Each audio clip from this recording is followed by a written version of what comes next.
ಮೈಸೂರಿನ ಕೃಷ್ಣರಾಜ ಕ್ಷೇತ್ರದ ಜನಪ್ರಿಯ ಶಾಸಕರಾದಂತಹ ಶ್ರೀವತ್ಸ ಅವರಿದ್ದಾರೆ.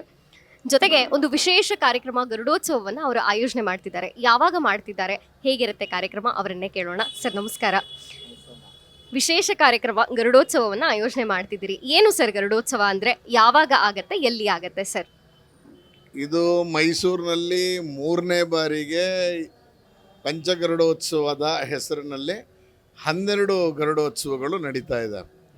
ಇದು ಈ ಬಾರಿ 2026 3ನೇ ಗರುಡೋತ್ಸವ ಆಗುತ್ತೆ. ಯದಿಗಿರಿ ಯತಿರಾಜ ಮಠದ GR ಅವರ ಅನುಗ್ರಹದೊಂದಿಗೆ ಅವರ ಕಲ್ಪನೆಯ ಕೂಸಾಗಿ ಏನು ತಮಿಳುನಾಡಲ್ಲಿ ಗರುಡ ವಾಹನದ ಮೇಲೆ ಏನು ವಿಷ್ಣು ದೇವರನ್ನು ಹೊತ್ತು ತರುವ ಉತ್ಸವಗಳು ನಡೆಯುತ್ತೆ, ಅದನ್ನು ಕರ್ನಾಟಕದಲ್ಲಿ ಯಾಕೆ ಮಾಡಬಾರ್ದು ಅನ್ನೋದನ್ನು ಯೋಚನೆ ಮಾಡಿ ಮೊದಲನೇ ಬಾರಿಗೆ ಮೈಸೂರಿನಲ್ಲಿ ಪಂಚಗರುಡೋತ್ಸವ 5 ಗರುಡ ಸೇವೆಗಳು ತಮಿಳುನಾಡಲ್ಲಿ ನಡೆಯುತ್ತೆ. ಅದು ಬಂದು ತೈ ಅಮಾವಾಸ್ಯೆ ಅಂತ ಹೇಳ್ತೀವಿ. ಈ ಬಾರಿಯ ಅಮಾವಾಸ್ಯೆ ಬಂದು ಜನವರಿ 18ನೇ ತಾರೀಕು ಬರ್ತಾ ಇದೆ. ಈ ಬಾರಿ ವಿಶೇಷ ಅಂತ ಹೇಳಿದ್ರೆ, ಮೊದಲನೇ ವರ್ಷ ಶುರು ಮಾಡಿದಾಗ 5 ಇತ್ತು, 2ನೇ ವರ್ಷ 6 ದೇವರುಗಳು ಬಂದರು. ಈ ಬಾರಿ 12 ದೇವರುಗಳು ಗರುಡ ವಾಹನದ ಮೇಲೆ ಮೈಸೂರಿನಲ್ಲಿ ಒಂಟಿಕೊಪ್ಪಲ್ನಲ್ಲಿ ಇರುವಂಥ ಜಾಗದಲ್ಲಿ ಉತ್ಸವಾದಿಗಳು ನಡೆದು ಒಂದು ಅನುಗ್ರಹ ಭಾಷಣಗಳೊಂದಿಗೆ ಮುಕ್ತಾಯ ಆಗುತ್ತೆ. ಇದೇನಾದರೂ ವಿಶೇಷ ಅಂತ ಹೇಳಿದ್ರೆ, ಆವತ್ತಿನ ಅಮಾವಾಸ್ಯೆ ದಿವಸ ಗರುಡ ವಾಹನದ ಮೇಲೆ ಶ್ರೀಮನ್ನಾರಾಯಣ ಅನ್ನುವ ನಾರಾಯಣನ ವಿಗ್ರಹ ಉತ್ಸವಾದಿಗಳು ನಡೆಯೋದು ಜನಗಳಿಗೆ ಒಂದು ಅಭಯ ದೀಕ್ಷೆಯನ್ನು, ಅಭಯ ಹಸ್ತವನ್ನು ಕೊಡುವಂಥ ಒಂದು ವಿಶೇಷ ಕಾರ್ಯಕ್ರಮ. ಆ ನಿಟ್ಟಿನಲ್ಲಿ ಈ ಬಾರಿ ಜನವರಿ 18ನೇ ತಾರೀಕು ಮಹಾಜನ ಕಾಲೇಜಿನ ಮೈದಾನದಲ್ಲಿ ಈ ವರ್ಷ ಆಯೋಜನೆ ಮಾಡಲಾಗಿದೆ. ಸರ್, ಇನ್ನು ಕಾರ್ಯಕ್ರಮದಲ್ಲಿ ಯಾರ್ಯಾರು ಪಾಲ್ಗೊಳ್ತಾರೆ, ಯಾರ್ಯಾರು ಇರ್ತಾರೆ ಸರ್? ಎಂದಿನಂತೆ ಯದಿಗಿರಿ ಯತಿರಾಜ ಮಠದ GR ಅವರ ಅನುಗ್ರಹದಲ್ಲಿ ಮತ್ತು ಅವರ ಮಾರ್ಗದರ್ಶನ ಮತ್ತು ಅಧ್ಯಕ್ಷತೆಯಲ್ಲಿ, ಹೆಸರಿಗೆ ಶಾಸಕ ಅಧ್ಯಕ್ಷತೆ ವಹಿಸ್ಕೊಂಡಿದ್ದೀನಿ, ಆದರೆ ಅವರಿಲ್ಲದೆ ಈ ಕಾರ್ಯಕ್ರಮ ಇಲ್ಲ.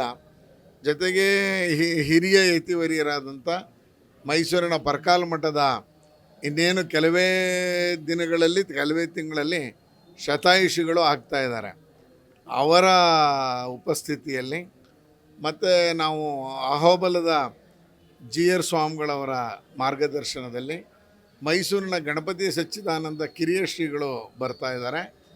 ಈ 4 ಶ್ರೀಗಳ ಜೊತೆಗೆ ಮೈಸೂರಿನ ಯೋಗಾನರಸಿಂಹ ಸ್ವಾಮಿ ದೇವಸ್ಥಾನದ ಭಾಷ್ಯಂ ಸ್ವಾಮೀಜಿಯವರು, ಹಾಗೆ ನಾವು ಏನು ಇಳಿಯರಾಜ ಏನು ಭಾರತದ ಹೆಸರಾಂತ ಸಂಗೀತ ನಿರ್ದೇಶಕರು, ಅವರನ್ನು ನಾವು ಆಹ್ವಾನವನ್ನು ಮಾಡಿದ್ದೀವಿ ಮುಖ್ಯ ಅತಿಥಿಗಳಾಗಿ ಇರಬೇಕು ಅಂತೇಳಿ. ಹಾಗೆ ಮೈಸೂರಿನ ಮಹಾರಾಜರು, ನಮ್ಮ ಸಂಸದರಾದಂಥ ಯದುವೀರವರನ್ನು ನಾವು ಈ ಒಂದು ಕಾರ್ಯಕ್ರಮಗಳ ಆಹ್ವಾನ ಮಾಡಿದ್ದೀವಿ.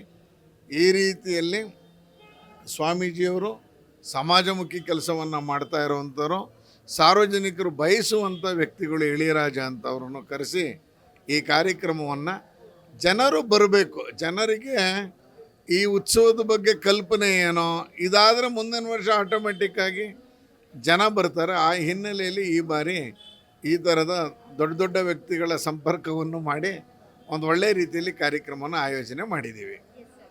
ಇನ್ನು ಎಷ್ಟು ಜನ ಈ ಸಲ ಸೇರುವಂತಹ ನಿರೀಕ್ಷೆ ಇದೆ, ಮತ್ತು ಇದು ಪ್ರತಿ ವರ್ಷವೂ ನಡೆಯುತ್ತಾ ಅಂತ?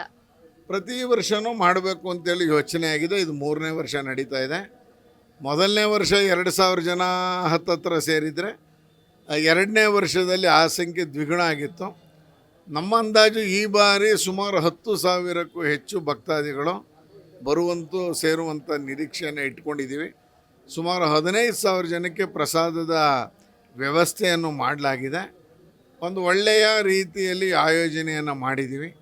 ಏನಿಷ್ಟ ನಮ್ಮ ಉದ್ದೇಶ, ಈ ಮಣ್ಣಿಗೆ ದೇವರದ್ದು ಒಂದು ಅನುಗ್ರಹ ಆಯಿತು ಅಂತ ಹೇಳಿದ್ರೆ, ಬರುವ ವರ್ಷ ಏನು ಅಕಾಲಿಕ ಮಳೆಗಳು ಮತ್ತೊಂದು ಏನು ತೊಂದರೆಗಳಿಗೆ ಒಳಗಾಗಿದ್ದೀವಿ ಕಳೆದ ವರ್ಷ, ಅದರ ಪ್ರಮಾಣ ಕಡಿಮೆ ಆಗಲಿ ಅನ್ನುವಂಥ ಉದ್ದೇಶ ಇಟ್ಕೊಂಡು ಆ ಯೋಜನೆಯನ್ನು ಮಾಡಲಾಗಿದೆ. ಎಸ್, ಇದು ಗರುಡೋತ್ಸವದ ಬಗ್ಗೆ ಶಾಸಕರಾದಂತಹ ಶ್ರೀವತ್ಸ ಅವರ ಮಾತಾಗಿತ್ತು.